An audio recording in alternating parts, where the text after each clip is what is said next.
یہی وہ راستہ ہے کہ جس کے ذریعے رسول اللہ صلی اللہ علیہ وآلہ وسلم اپنے گھر کے اندرونی حصے کی جانب آیا جایا کرتے تھے۔ دوستو اب اپنی سکرینز پر جو آپ منظر دیکھ رہے ہیں یہ کاشانہ نبوت کا اندرونی نظارہ ہے۔ یہ جو آپ کو سکرین پر روشنیاں نظر آ رہی ہیں یہ تو ظاہر سی بات ہے کہ سعودی حکومت نے اس اندرونی حصے کو روشن کرنے کے لیے ان برقی کمکموں کا بندوبست کیا ہے، لیکن رسول کریم صلی اللہ علیہ وآلہ وسلم کی اس ظاہری حیات طیبہ میں اس حصے میں ایک آلہ ہوا کرتا تھا جن میں چراغ دھرا جاتا تھا جو سرے شام جلا دیا جاتا۔ اس حصے کی کچی چار دیواری میں آپ کو نظر آ رہا ہوگا کہ فرش پر کھجور کی چٹائیاں دھری ہوئی ہیں۔ ان چٹائیوں کے ایک جانب چارپائی نما ایک چیز پڑی ہے جن پر استراحت فرمانے کا انتظام ہے اور ساتھ ہی زمین پر ٹاٹ دھرا ہوا ہے۔ کائنات کے سب سے افضل بشر، دو جہانوں کے سردار ہمارے پیارے آقا محمد صلی اللہ علیہ وآلہ وسلم کی یہ عادت مبارکہ تھی کہ وہ نرم بستر پسند نہیں فرمایا کرتے تھے اور اکثر اوقات عبادات کرنے کے بعد آپ زمین پر ہی لیٹے رہتے۔ اور ذرا آقا صلی اللہ علیہ وآلہ وسلم کے اس گھر کے اندرونی حصے کی چھت کا نظارہ کیجئے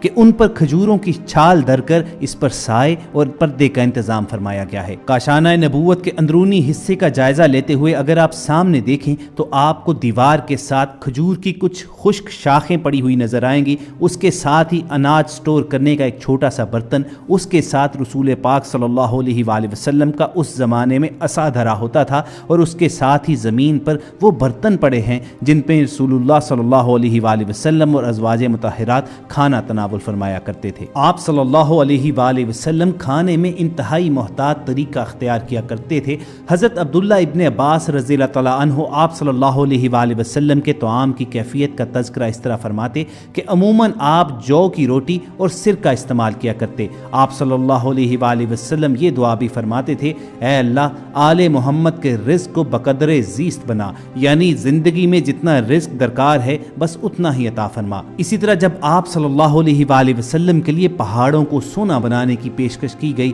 تو آپ صلی اللہ علیہ وآلہ وسلم نے فرمایا، اے میرے رب میں تو یہ پسند کرتا ہوں کہ ایک دن پیٹ بھر کر کھاؤں اور ایک دن بھوکا رہوں تاکہ جب تیرا کھاؤں تو تیرا شکر ادا کروں اور جب بھوکا رہوں تو آپ کی جانب گریہ و زاری میں لگا رہوں۔ آپ نے زہد و قناعت کا درس دیا۔ اس راہ میں آپ صلی اللہ علیہ وآلہ وسلم کا اپنا طرز عمل کیا تھا۔ عرب کے ہر گوشے سے دولت کے خزانے لدے چلے آتے تھے مگر شہنشاہ عرب و عجم رسول اللہ صلی اللہ علیہ وآلہ وسلم کے کاشانہ نبوت میں وہی فقر و فاقہ ہوتا تھا۔ حضرت صلی اللہ علیہ وآلہ وسلم کے پردہ فرمانے کے بعد حضرت عائشہ صدیقہ رضی اللہ تعالیٰ عنہا فرمایا کرتی تھیں کہ حضور اس دنیا سے پردہ فرما گئے مگر 2 وقت بھی سیر ہو کر آپ صلی اللہ علیہ وآلہ وسلم نے کھانا نہ کھایا۔ آپ رضی اللہ تعالیٰ عنہا بیان کرتی